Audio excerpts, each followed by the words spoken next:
আল্লাহ শুধু তাকাই থাকে কখন আমার বান্দা মাপটা চাইবে, কখন সে মাপটা চাইবে। মাপ চাওয়া মানে কি? সরিটা কি? আমি তার সামনে নিজেকে ছোট বানালাম, আমি তার সামনে নিজেকে অনুশোচনায় আনলাম, না আসলে আমার কাজটা ঠিক হয় নাই।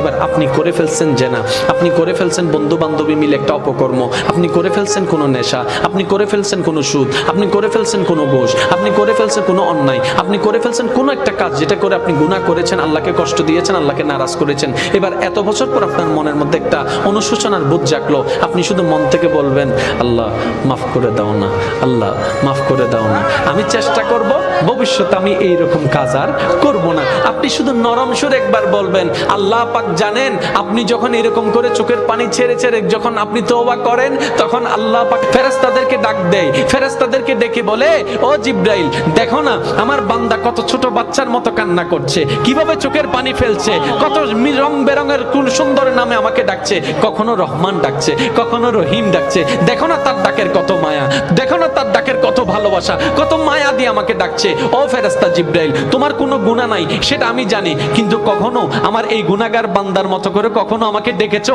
এত ভালোবেসে কখনো ডেকেছো, আমি আল্লাহর সন্তুষ্টি পাওয়ার জন্য কখনো 2 ফোঁটা চোখের পানি তোমরা ফেরেশতারা ফেলেছো? ফেরেশতারা বলে যে আল্লাহ আমাদের গুনাহও নাই, কান্না করার তো কোনো দরকার নাই। আল্লাহ পাক তখন বলে, এখন বুঝতে পারছো কেন আমি বান্দা সৃষ্টি করেছি, কেন আমি বান্দা সৃষ্টি করেছি? কারণ আমি চাই আমার বান্দা গুনাহ করলেও সে যেন বারবার আমার কাছেই আছে।